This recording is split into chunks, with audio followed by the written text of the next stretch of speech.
সুধী দর্শক শ্রোতা মণ্ডলী, আপনারা দেখছেন বরাক সংবাদ। এই মুহূর্তের একটি গুরুত্বপূর্ণ সংবাদ নিয়ে আপনাদের সম্মুখে উপস্থিত আমি খয়রুল। রাজনৈতিক অভিজ্ঞতা নেই তাই আবুল তাবুল বকছেন জেলা কংগ্রেস নেতারা।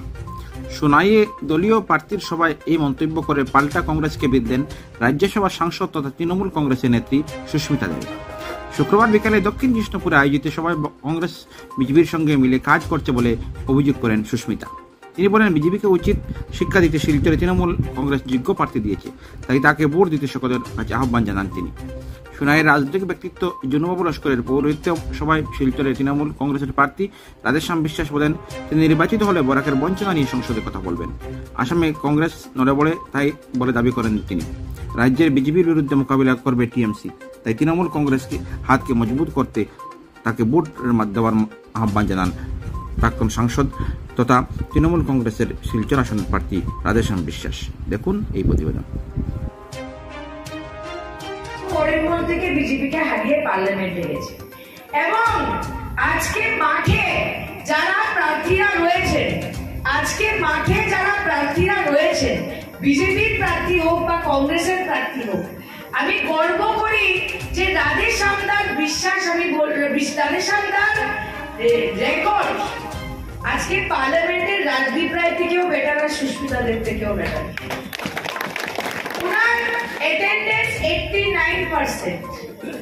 উনি 260টার উপরে প্রশ্ন মোদী সরকারকে আসাম আর বরাকের স্বার্থে করেছেন। উনি 68টা ডিবেট করেছেন। প্রত্যেকটা ইস্যু বরাকের নিয়ে, রেলওয়ে লাইন হোক, ইন্টারনেট সার্ভিস হোক, এনআরসি হোক, ভিভোটার হোক, সিএএ হোক, প্রত্যেকটা ব্যাপারে রাধেশ্যামদা পার্লামেন্টে, আমি ওইদিকে কংগ্রেস থেকে বলতাম আর রাধেশ্যামদা এই ওয়াইডিএফ থেকে বলতাম। তো আজকে যোগ্যতার দিকে তাকালে আমি মনে করি যে রাধেশ্যামদার যে অভিজ্ঞতা এবং যোগ্যতা রয়েছে, না পরিমল শুক্লবৈদ্য আছে, কংগ্রেসের প্রার্থী তো নেই। আমি কাউকে ছোট করার জন্য বলছি না, কিন্তু যিনি কংগ্রেসের প্রার্থী হয়েছেন উনি 26 নম্বর ওয়ার্ডে, আমি ওনাকে একটা ওয়ার্ড কমিশনারের টিকিট দিয়েছিলাম। উনি কত নম্বরে এসেছিলেন? উনি 4 নম্বরে এসেছিলেন। ও হলো আজকে কংগ্রেসের প্রার্থী। আমার শুভেচ্ছা রইল, কারুর চোখে কেউ ছোট আর বড় হয় না, কিন্তু বিজেপির প্রার্থীর কথা বলে দিই, যে বিধায়ক 8 বছর উনি মিনিস্টার ছিলেন, 8 বছর উনি মিনিস্টার ছিলেন, কিন্তু আমি একবারও শুনিনি যে পরিমল বাবু ক্যাবিনেট মিনিস্টার হয়ে ক্যাবিনেট মিটিং এ কাছাড়ের মানুষের স্বার্থে একটাও মুখ খুলেননি। না এনআরসি সময়, না সিএ এর সময়, না শিলচরের ফ্লাডের সময়, সুনাইয়ের কোনো যদি স্কিম থাকে, একটা মন্ত্রী হিসাবে তো উনি এখানে আসতে পারতেন। আমি তো পরিমলদাকে সুনাইয়ের কোনোদিন দেখি, উনি পাই রাখেন না। উনি আসামের মন্ত্রী না, উনি ধলাইয়ের মন্ত্রী, সবাই ওনাকে ধলাইয়ের মন্ত্রী বলে। তো এই ধরনের প্রার্থীকে যে বিজেপি শিলচর মতো একটা ঐতিহ্যময় সিটের চেপে দিয়েছে, এটার জবাব আমি মনে করি যে কাছাড় জেলার মানুষ নিশ্চয় দেবে। এমএলএরা আজকে ছেড়ে বিজেপিতে যোগদান দিয়েছে।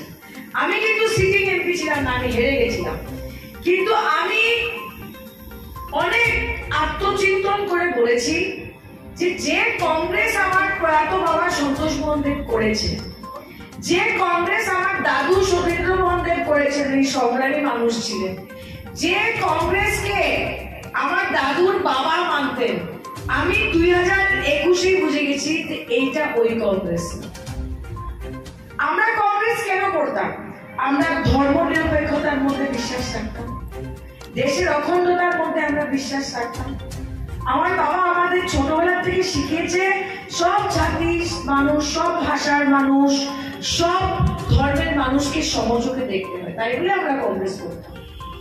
তখন আমি বললাম যে যেভাবে ভারতীয় জাতীয় কংগ্রেস, আমি মনে করি দিনে কংগ্রেস আর রাত্রে বিজেপি করছে, তো আমি কেন আমি মোদির সঙ্গে কিভাবে ফাইট করব?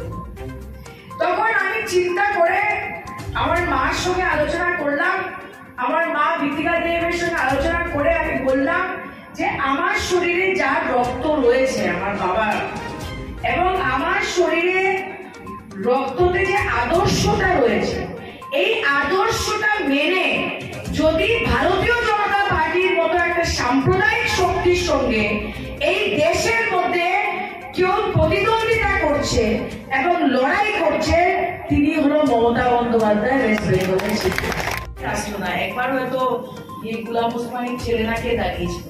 তো নতুন দল যখন মাঠে নামে, আমার তৃণমূলের নামে তো কোনো ভোট ব্যাংক নাই আজকে ডেটে কাছাড়ে। আমি যে ভোটটাকে আনতাম, তো আমার তো কংগ্রেসের কিছু ভোট আনতে লাগবো, বিজেপির কিছু ভোট আনতে লাগবো, ইউডিএফ এর কিছু ভোট আনতে লাগবো। তো এটা এই ধরনের মন্তব্য যে আমার ইউডিএফ এর সঙ্গে আন্ডারস্ট্যান্ডিং, আমি নতুন দল হিসাবে বিজেপিদের বাড়িতে গিয়েও ভোট ভিক্ষা করবো, ইউডিএফ এর ভোটারের কাছেও আমি ভোট ভিক্ষা করবো, আর আমি কংগ্রেসের ভোটারের কাছেও আমি ভোট ভিক্ষা করবো। কেন করবো না? গণতন্ত্রের সেই অধিকার আমার রয়েছে। আর আমি খুশি হয়েছি আপনারা গণ্যমান্য মানুষরা এখানে রয়েছেন।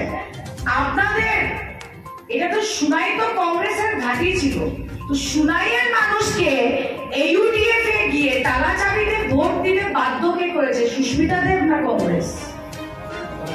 তবে এখন ওরা বড় বড় কথা বলছে। আপনারা আমাদের পাশে থাকেন, আপনারা আমাদের পাশে থাকেন, আপনারা দেখবেন যে কাছাড়ে একটা নতুন রাজনীতি শুরু হতে চলেছে। 24-এর পরে সমস্ত আসামে আপনারা দেখতে পারবেন তৃণমূল কংগ্রেস একটা বিকল্প হয়ে